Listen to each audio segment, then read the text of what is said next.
bisa boko na pregnant. What I say because eniemu ye fam wo Ghana ha no. So ka say boko pa dia make sure say you've not been fair to me ankasa any listeners. Eniema nyo. Ekwanso boko. Say unimu say 1st of July. I dey enimu sesi ye ba beto electricity mu 3.49%. So we are aware. Wouldn't see a saber to water mususo. Eti so he dia ye famu say no na dia san da ya nimu no a wo ka say boko a me mente wase ti say bia wo say me what say na maka ne bia say me ade a chi me dia madi afe ekwan so boko so dia ekwan so nya boko ekwan so nya because maybe traffic inti me kofa Kuwait ena meba now say Kuwait na landfill site no ewo Kumasia na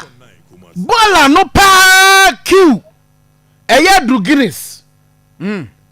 yes lies free ho eya do Guinness Ghana o adan mi bisa ya say aban say aban say won twa Zoomlion ka it was obi a baby obi a pe bi on fa the bola mfa say aban ka ifri na no Zoomlion for say kanu since 2024 eto mo ba ye munya iska bia mama aban ba ye to onya iska bia obetime atwa bola ma nipa to ba bia anya ba bia to ne bola aya ahomte o ti ase nipa fia ye timu sese na me kwa me so bola ye ma wo fia na ade no ma mefa ye frɛ papa no a o say 3 days ni wo gina ha nya ade watime hwe ni bola na go etime kɔ no anam so okay ma me fa Kuwait ho na me mesi kaase masa kill pa the regional minister to oyeden Dabi onna amako here what oyeden what you say common baller keke this year no ye be power tewa na say be frɛ zuba what oyeden baller ene baller keke this year be ka e wo radio so asa na enya ba bia to ye baller egu na ye de ba dia nanya mo anam se mu hia baller e dia process fertilizer se de ben ahifo Zoomlion obi plant no wan kasa asem no yes by the baller na bra so ama fe dia abro so e ka wo ho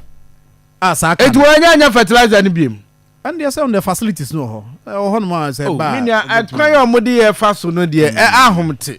what you say na no so me start the same Zoomlion na ne staff say over 1 year news say ye ntua wo mo ka na say o musika akwa go first can we na no me call obi ani ho na bola no uko hwe gu aye de chewo o say bola no uko hwe gu de ne ho de me ho de mo charge o ye o ti ho no na o mo jiska but ha de o mo ho de and am say that ye to ye bola gu no ye de cheye o so ono no de na o hwehwe free mu ne say obenya a friend say bola no processing the after processing the ho na bia ne sika free ba but the ho de kwa no mo njehwe me masema make can say but it's not that I mean yes, a good call mine no ye hwe kwan ya ye fa so ye treat ye nkrofo bi mu gie especially with Zoomlion staff no mame penimfo pawo omu pay baby so omu 250 Ghana cedi ebi kura adi 180 Ghana cedi eti 180 Ghana cedi na for 1 year say getting to 1 year 6 months untwa ne car na eno pese oye den na otena wiase o ti ase so pathetic ene say akwa ma fe de panimu na se bola no ko nsa akra nji biem nti de opra eco strike ansa na baabi a de bola no so ko ahomte o ti ase amu akohine hwe enya se obi mpe wasem ye po asem na so enyema bia eco so no me fi se ensem fata hwe unse insutobre so na yesimu yi cholera outbreak betimi aba oti ase enzu ototo ene bola enko ewo baabia yesrese uni zuba enkambom enye de ehia ne enua mobubububu wo santase kwa enua no de na no ayi kura ka ho asem wo ha sese zuba se onim se ebe hawo nti wo ka cho se nye se bia oxygen o mu ye firi na mum o mu space to na say unim say eboka na eduadua Ghana ha na I know I mean if you say I ministry no crowd make it for that I know it is say eboka eduadua na wo betwa dua ato fam na enya so mfa so sese ya na no ye koya na ye bai no but so dem say areas bi o ha ye di dua no e dey protect it and say prevent encroachers onim say de e bi o ha ye dua to prevent encroachers aha ntinya ni nyina enti de wabubu yi ano de me sure say encroachers ntia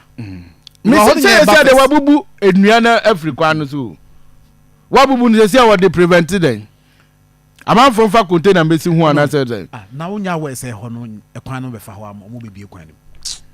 yanti na 6 months can say 6 months ago say 7 months they say e ko July omo ka say case bridge ya tech kwala na ye yo tech students ene ye CSIR for na ene yes meboa afedi aban na nkasa koje ya still a den chance ye twa ho December mu ene ka say ye ehi ade no mutime enti eno kro mutime ya we no mbetima ye eti niema ni bi wo ho kwabena Yandoh oh media wo mo ansem wo mo ka ene wo mo ne ya wo mo de ye no ye say ye hwedia e kon di odi achi no o hwedia odi animu no anamo a otu what you say December and I say gidi letter contractor was so you empire so me ko hwe contractor no as it stands contractor no ntimi enye sa bridge no what dey aye kana se ontimi nye say see masa ko bubu nue wo santase wo we dabe na mbe ye kwan no na contractor be ye kwan ya zuba wo na ogina ni mu bubu nua no him say contract be how so prepare site edema contractor no be take over. You are supposed to do that. Who is supposed to? Who is supposed to? Mami why? KM is supposed to. KM yes is kani ho. Eti wo bia ana mfa nkotua ball am yenya ba bi mfa ade ningu. Na wo di sika no eko prepare ma obi ayama no contract. Se wo be ye kwan. Minia eniema ni bi ho amom yante niema ni bi ase o sese adane unse nsutobre mu ne ewo no o cholera outbreak betimi at yes because for 3-4 days ya abobo ya ni so eniema ankofo ato agu no enya asem kito o na pro na esone egu nkofo so na nkofo esusu ntimi nya wo mu abobo ya emfiri ho etu ombeda ho woda ho a eya ade papa okay enti niema ni bo aminu priorities no ye set dan say ye yi sa hwehwe anmu niema no me fi say emmoa na no minister so